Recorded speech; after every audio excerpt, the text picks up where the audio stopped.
Hey, what's up, guys? Welcome back to another episode of the Jake C. Paulson podcast. It's good to see you all again. If you remember from last week, we talked about failure, how to use it to your advantage. And this week, like I said last week, it's going to be a lot different. We're actually talking about creating a personal vision. Now, the quote I wanted to touch on today is from Covey. He says, begin with the end in mind. Begin with the end in mind.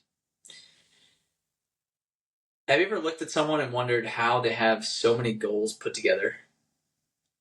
And you ask them what they want to do in the future, and they know exactly to a T what they want to do? Well, I'm here to tell you that they probably don't. They probably just try something and they're confident with it. That's probably it. They probably don't know exactly what they want to do. I always think that when you're in your late teens or your teens in general, in your early 20s, every time someone asks you what you want to do, part of you is just like, I don't know. But you get asked it so many times that you feel like you should know. And I think that's a lot of added pressure to those younger people. And I don't think it should be pressure. It should be there. But I think in a way, it's actually a good thing because people do need to figure out what they want to do. So really those people that have figured out exactly what they want to do and have goals for themselves and have a vision and know what they want to accomplish in 10 years, they really just found something that makes them tick. They found something that motivates them every day, some work that actually they're fulfilled in. And then most importantly, they can see the person that they're going to become through the work that they're doing right now. So Christmas, New Year's is coming up.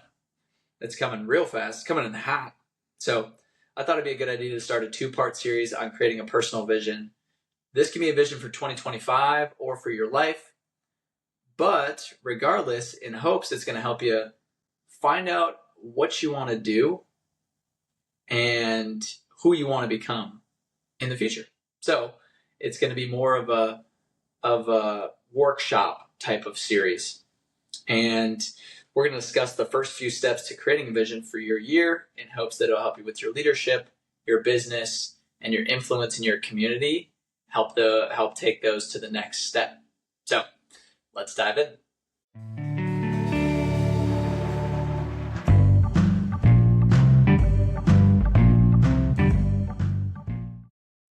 So why is having vision so important?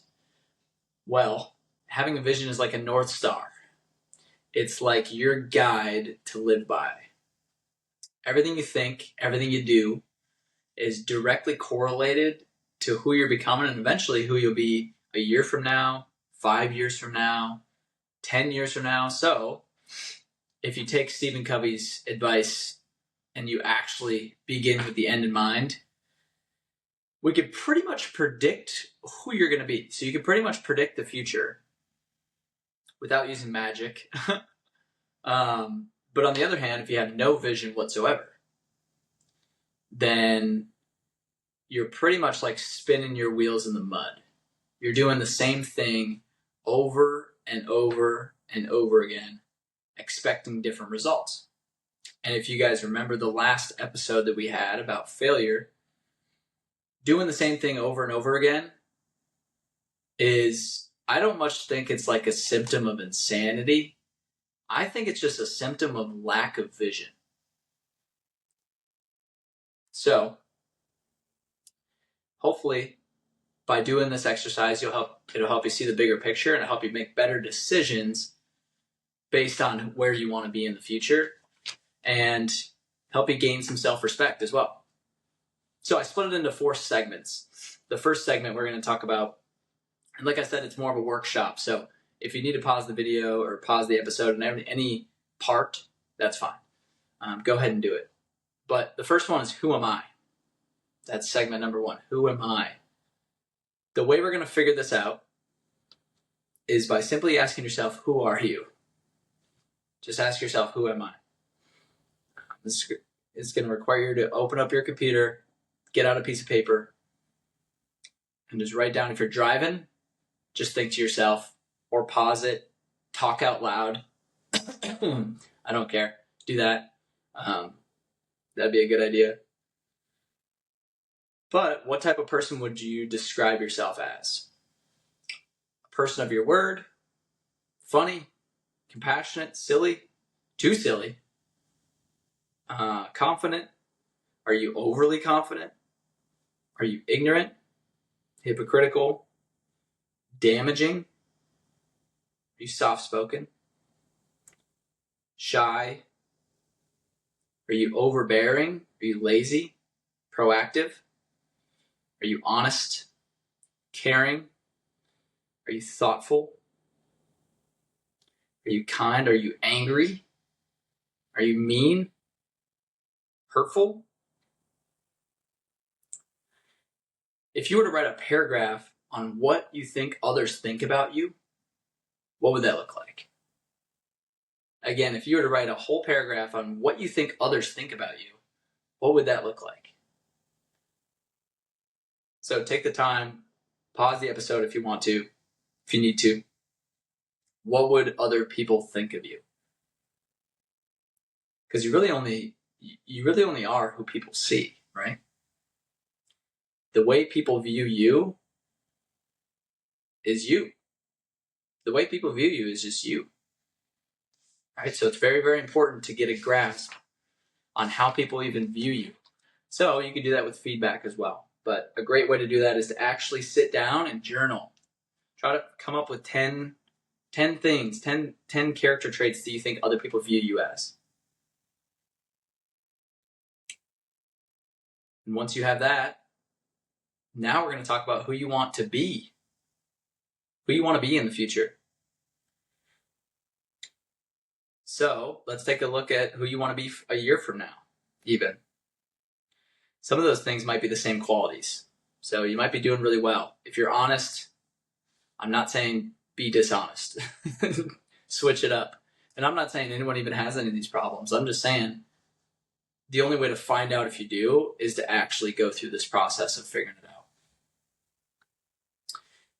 So ask yourself, who do I want to be at the end of this year? How do I want to show up to others? And just dream about it. Let all of your thoughts out on paper or on the computer screen. Just let it all out. Just like open the floodgates of your mind and just write things. It doesn't matter if you're writing things that make sense. It does not matter. As long as you're writing a ton of things, it's way better than writing just a little or writing nothing. Because then you're not really figuring out what you want to be, right? And I think that's the first step to creating vision, is figuring out who you actually want to be. And I think at least 10 things should do. 10 things you want to be. 10 character traits or 10 ideas. You can write 10 sentences on who you want to be.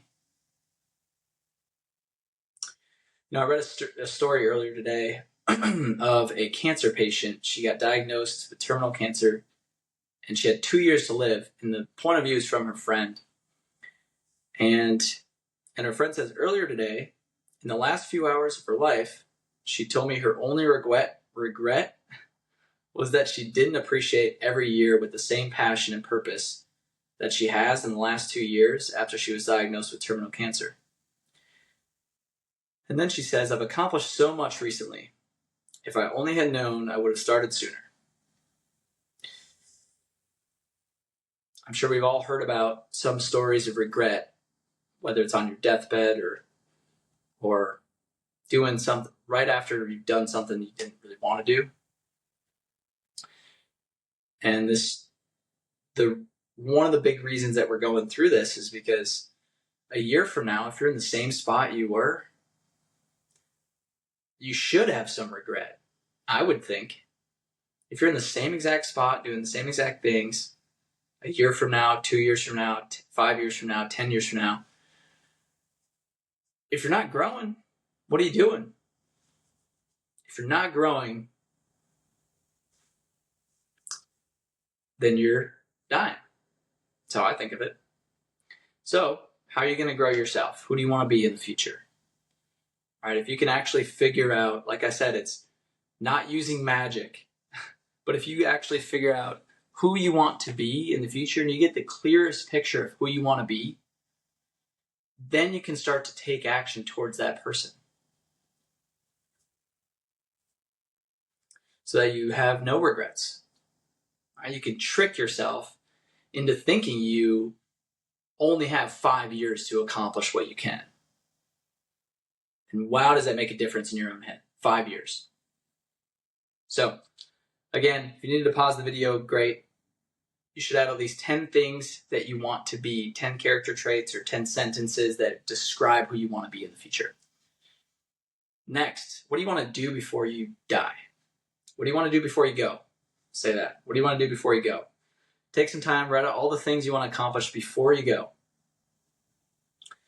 I think this is the one thing that people don't think of until it's too late.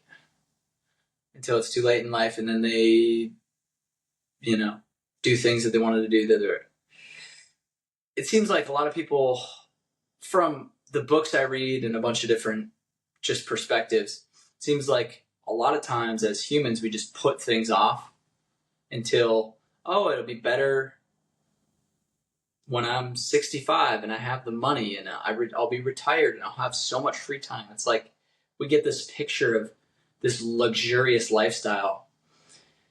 And then maybe something happens between 50 and 65 that just, you can't even do what you wanted to do anymore, right? So I think a lot of times it's very beneficial to find out what you want to do before you get to that age. Like, for instance, this book, it's called Die with Zero by Bill Perkins. It's a great book. Interesting concept. The whole concept of the book is to die with no money in your bank account, like zero, which he obviously says it's kind of impossible to do that because you don't know what day you're going to go, right? But interesting concept. And he talked about this one party he threw for his 45th birthday.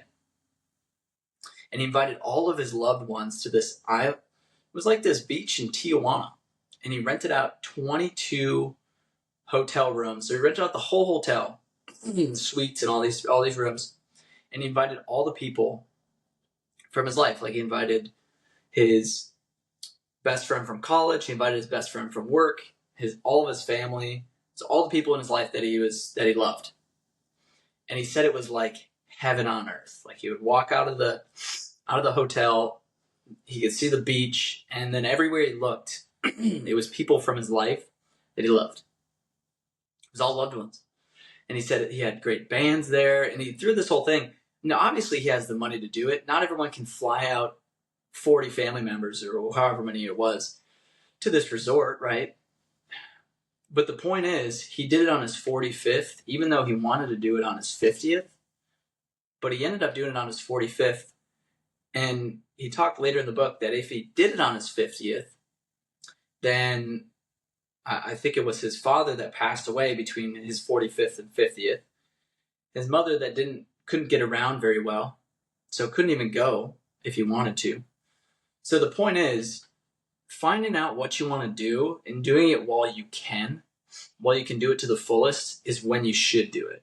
Not waiting until you're this age or this age or this age. So finding 10 things you want to do before you go.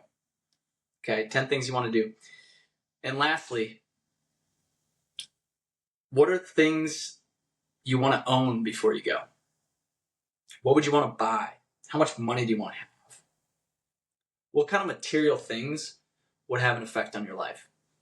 This one was actually kind of hard for me to find 10 things that I could do this with. For me, I wrote like a boat, and then I want a huge house, a lot of land. And then I was like, why? I don't need a big house. Why would I need a big house? And so I had to think deeper about it, about why I really wanted a big house. And then I realized, I want a big house because I want all of my family to gather there for family gatherings. I want all the holidays to be at my house. I want, my kids to know that they can just come over and have a blast at my house. My grandkids to come over and have a blast at my house. So again, when we go back to Stephen Covey, thinking beginning with the end in mind, this is what he's talking about. It's beginning with 30 years down the line in mind, so you can figure out who you want to be, what you want to do, what you want to have. And then you can scale it all the way back and find out in a year from now, where do you want to be at? In 5 years from now, in 10 years, 20, 30, beyond that. So the real reason I wanted that big house was to have all of that. So it was more of an emotional side of it rather than just a logical, oh, I just want a huge house to say that I have the biggest house here. That's not great. That's very materialistic, right? So write 10 things you want to have. Whatever it is, if it's money, monetary wise, if it's whatever it is. And by the way, when you're writing these things and thinking, something very, very critical that you need to keep in mind when you're writing these, every single segment should have something that's scalable, like doable within the next year or two. So for me, it was a marathon. I could do that in a year. The training's 16 weeks. So ideally I could do it in 4 months, right? So you could do that in a year. You could do that in the next 2 years. And then you want something that's long-term. You want something it's going to take you 10 years to do. It's going to take you 20, 30 years, like the house that I was talking about. I want this super giant, luxurious house. But that's going to take me 10 years to get that. At least 5 years, right? So that's not really a short-term goal. That's more of a long-term goal. And then lastly, you want to make sure you have something in your goals, in your lists, that is emotional. Something when you write it down, you go, oh, wow, that it just hits an emotion.